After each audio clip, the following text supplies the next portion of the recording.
이 가정의 관계라는 게 그런 것 같더라고요. 내가 내 가정의 값어치를 높이는 사람이 될 수도 있고, 내가 불황아가 되어가지고 내 가정의 값어치를 떨어뜨리고, 내가 만약에 불황아가 되면 내 부모님이 어떻게 이 세상에서 얼굴을 들고 다니겠어요? 어떻게 교회를 다니겠어요? 아유, 난 이제 교회 못 다닌다. 왜요? 그때 아유, 네가 그렇게 감옥에 들어갔는데 내가 어떻게 교회를 나가겠니? 난 이제 못 간다. 그럴 수 있잖아요.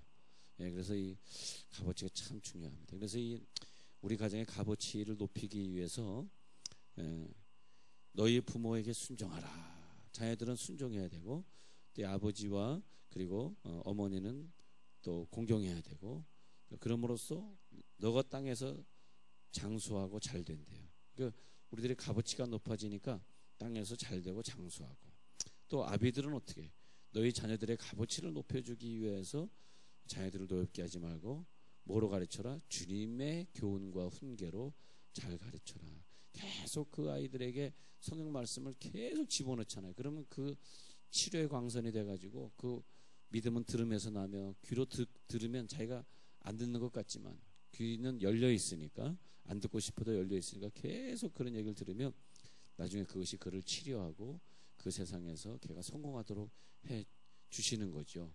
우리가 하는 것이 아니라 그 말씀이 그를 치료하고 말씀이 그를 인도하고, 그러니까 말씀으로 양육하고 말씀 때문에 부모에게 순종하는 가정은 영적인 값어치, 그 사람 한 사람의 값어치가 높아질 수밖에 없는 거죠.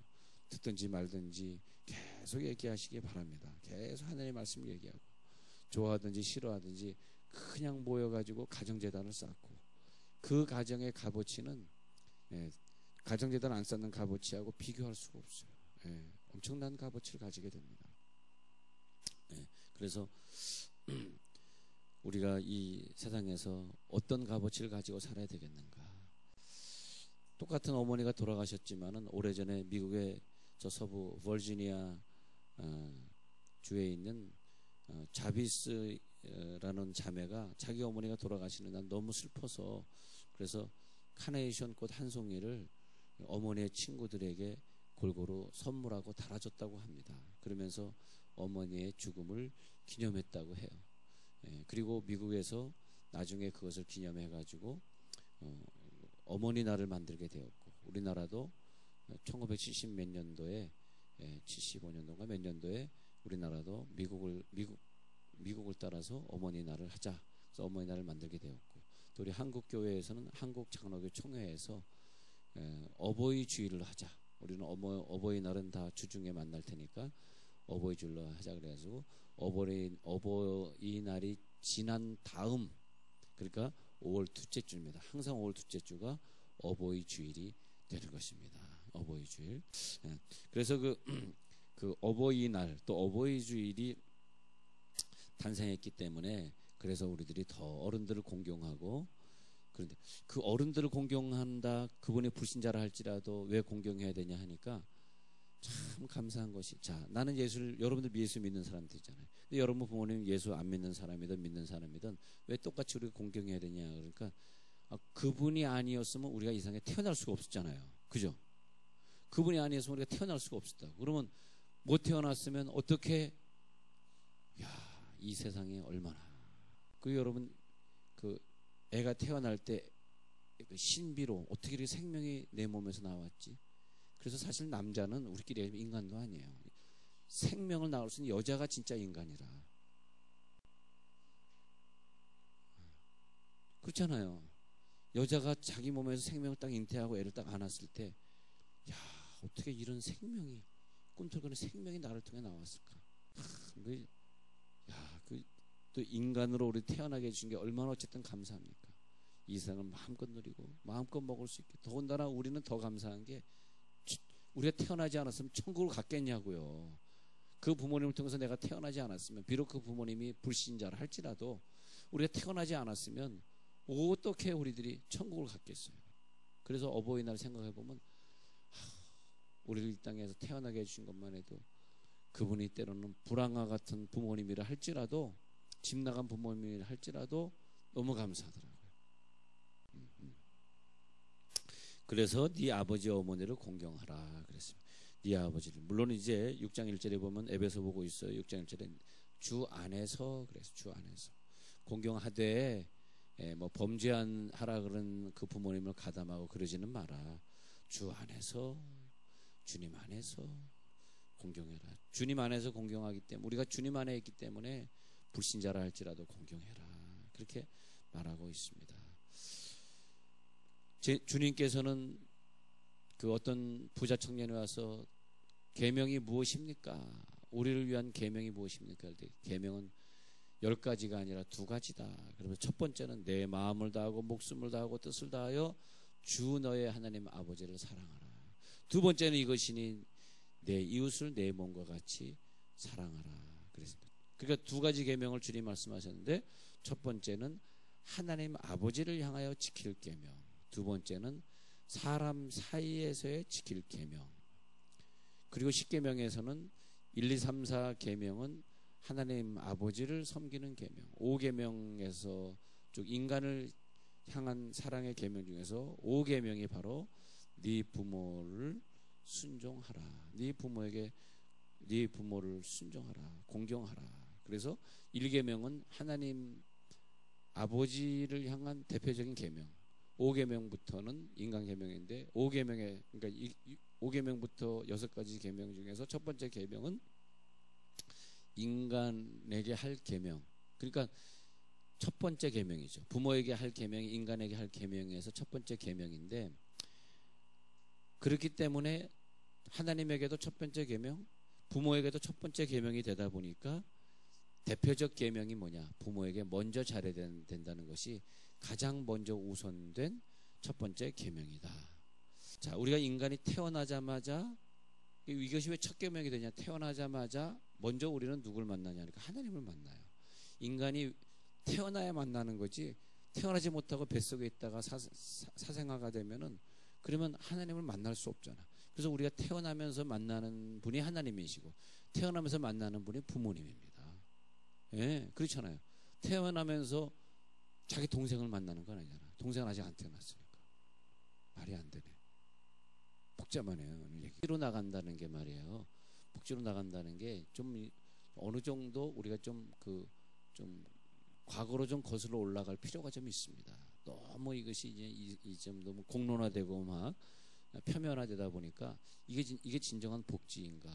그래서 제일 복지가 안 되는 부서가 복지부라 그러잖아. 제일 복지가 안 되는 부서가 복지부. 여러분, 이게 뭐냐니까 우리가 가정의 가치 평가를 우리가 자, 그러면 우리 왜 그러면 뭐 그냥 뇌물 사건이니 뭐 그다음에 뭐 그냥 뭐 그런 사건들이 왜 자꾸 벌어지는지 아십니까? 왜 타락하는 정치가들이 나오는지 아십니까? 그게 바로 가정의 문제라는 거예요. 가정에서 모성애는 뭐냐 하니까, 이번에 저번에 터키 지진 난 다음에 이렇게 복구하다가, 좀 세월이 좀 지났죠. 복구하다가 그 건물 무너진 더미를 이렇게 쳐내고, 그리고 흙을 이렇게 파내다 깜짝 놀라는 장면을 발견했다는 것입니다. 어떤 여자가 이렇게 무릎을 꿇은 상태에서 웅크리고 옆으로 이렇게 쓰러져 죽어 있었는데, 거기 사람 있다 해가지고 장비 가지러 가자 하다가 이상해가지고 인기척이 나서 다시 딱 돌아봤는데, 그 여자밖에, 흙 속에서는 그 여자밖에 안 보이는데, 흙을 손으로 막 파보니까 그 흙 속에 이 여자가 그 아기를 갖다가 꼭 끼워안고 있었습니다. 물론 터키 사람이겠습니다만 꼭 끼워안고 있었는데, 그 흙이 무너지기 전에 그 어떤 건물 밑에서 핸드폰 할 수 있는 그런 여건이 있었나 봐요. 그래서 막 소리치는데 못 나오니까 며칠 동안 이 여자가 그대로 얼어서 죽었는데, 핸드폰에다 문자를 남겼다는, 자기 핸드폰에다가 네가 먼 훗날 이 핸드폰을 보게 될 날이 있거든. Remember what I love you. 그러니까 이것을 기억해라. 내가 how much, 내가 얼마나 너를 사랑했는지를 꼭 기억해 달라. Remember how much I love you. 그래서 내가 너를 얼마나 사랑했는지를 기억해 달라는 그런 문자를 쳐놓고 이 여자가 죽었답니다.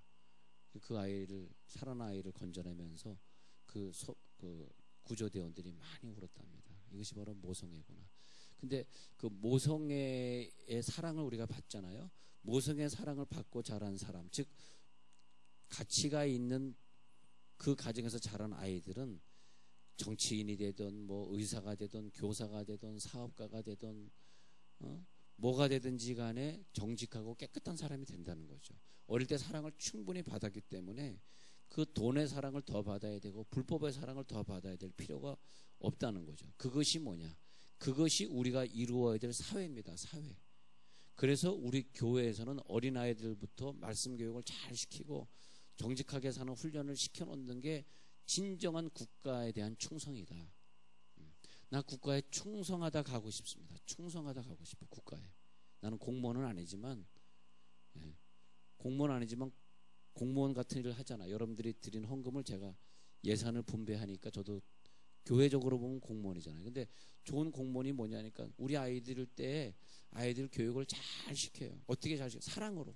그래서 오늘 우리 또 아이들 데리고 야유회 나가는데 아이들을 사랑으로 잘 교육시키고 또 장난감도 주고 또 아이들에게 그냥 사랑을 많이 베풀어요. 그래가지고 그 아이들이 자라면서 모성의 사랑을 많이 먹고 자라요. 그래서 우리 교회 자라는 아이들은 가능하면 우유를 먹이지 말고 유대인들이 3년을 모성애로 그 젖을 먹인다는데 최소한 우리가 1년은 젖을 먹이자. 그러니까 우리가 좀 남편의 능력이 있으면요, 그 애를 낳은 다음에 물론 이제 뭐 공무원 같은 경우는 힘들겠습니다만 애를 낳은 다음에 가능하면 애를 좀 몇 년 키워야 돼요. 그러면서 모성애를 흠뻑 줘야 돼. 진짜입니다, 진짜. 그것이 우리가 좀 가난하게 살아도 국가를 위해 충성하는 거예요, 그게. 근데 애들이 어릴 때 엄마 젖을 안 먹고 모성애를 못 먹고 자라, 모성애 사랑을 섭취 못하고 자라잖아요. 그러면 사회를 어지럽게 만들고 사회를 힘들게 만드는 부정직한 사람들이 나오는 거라는 거죠. 그래서 성경에 너희들을 자녀를 노엽게 하지 마라. 노엽게 하는 것이 뭐냐 하니까 사랑을 줘야 되는데 사랑을 주지 않을 때 아이들이 노엽게. 여러분 남편이나 여러분 부인이 좀 그런 사람들이 있고 이렇게 좀 이해력이 떨어지는 사람들이 있으면 잘 물어보십시오. 어릴 때 부모 밑에 사랑을 받지 못한 사람입니다. 그렇습니다. 그렇기 때문에 어떤 아이들은 가정을 버리고 떠나기도 하고 어떤 아이들은 방황해가지고 타락하기도 하고 또 어떤 분은 사법당국에서 일하면서도 자기도 법을 잘 못 지키는 사람이 되기도 하고 우리나라 보십시오. 계속 어떤 검찰총장이나 국정원이나 국세청장 치고 감옥에 안 가는 사람이 없을 정도로 계속 그것이 어디서 오는 것이냐 하니까 가정 파괴에서 온 가정 파괴. 그래서 가정이 이 사람이 나중에 커서 사회인이 돼서 이 사회를 유지할 수 있는 그런 건강한 인격자로 키워줘야 된다는 거죠. 그래서 어떤 경우에는 우리 자녀들이 좀 아픈 아이로 또는 어쩌면 태어나면서 좀 장애 아이를 가지고 태어날 수 있어요. 근데 그것 때문에 오히려 어머니가 그를 위해 기도를 많이 하면 할수록 이 아이는 조금 장애를 가지고 있지만 사회에 나가서 오히려 더 정직하고 더 정신이 건강한 그런 사람으로 살아갈 수 있습니다. 왜냐하면 다른 아이보다 더 많은 기도와 사랑을 먹고 자랐기 때문이죠. 그래서 모성애라는 걸 굉장히 높이 평가합니다. 그 모성애에 의해서. 근데 과거 어머니들을 보십시오. 과거 어머니들은 막 무시하고. 근데 부모 노릇 제대로 하는 사람은 누구냐 했더니 사랑을 많이 받은 사람이다. 부모에게, 자기 부모에게, 그죠?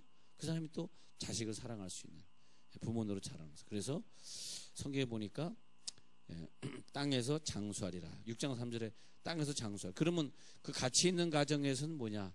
잘 보면요. 장수하는 자녀를 만들어내고 장수하는 사람을 만들어내는 가정이니까 가치 있는 가정이죠. 진짜 병원이죠. 의사가 그 병을 못 고치는데 부모에게 효도 잘하면 땅에서 잘 되고 경제적인 축복이죠. 자, 에베소 6장 3절. 경제적인 축복, 명예의 축복, 이 세상에서의 축복, 그리고 땅에서 장수하리라. 건강의 축복.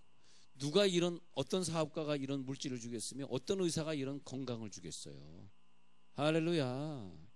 이건 가정에서 주는 겁니다. 가정에서. 그 가정이 좋은 사업체고 좋은 병원일 수밖에 없는 거죠. 그렇게 생각하시기 바랍니다.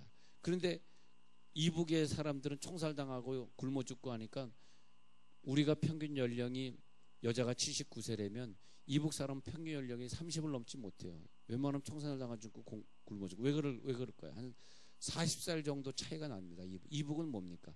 공산주의는 가정 말살 정책이 있거든요. 그것이. 그래서 서로 고소하고 서로 이르고, 그리고 가정을 막 해체시키는, 왜냐면 가정이 단합하면은 그것이 공산주의를 전복시킨다 그래가지고 모택동 시대에 가정 해체를 한 거예요. 그것이 중국이. 그래서 중국이 그때 했다가 지금 이제 기독교가 200년 전에 들어간 기독교가 다시 부흥을 일으키면서 이제 중국 사람들이 가정을 중요하게 생각해요. 근데 지금도 중국에 가보면 저 시골에서는 아이들이 자라는데 엄마 아빠는 돈 번다고 북경에 가 있고 한국 나와 있고 이래가지고 지금 중국 가정의 문제 엄청난 해체가 되어 있습니다. 그래서 각 도시마다 뭐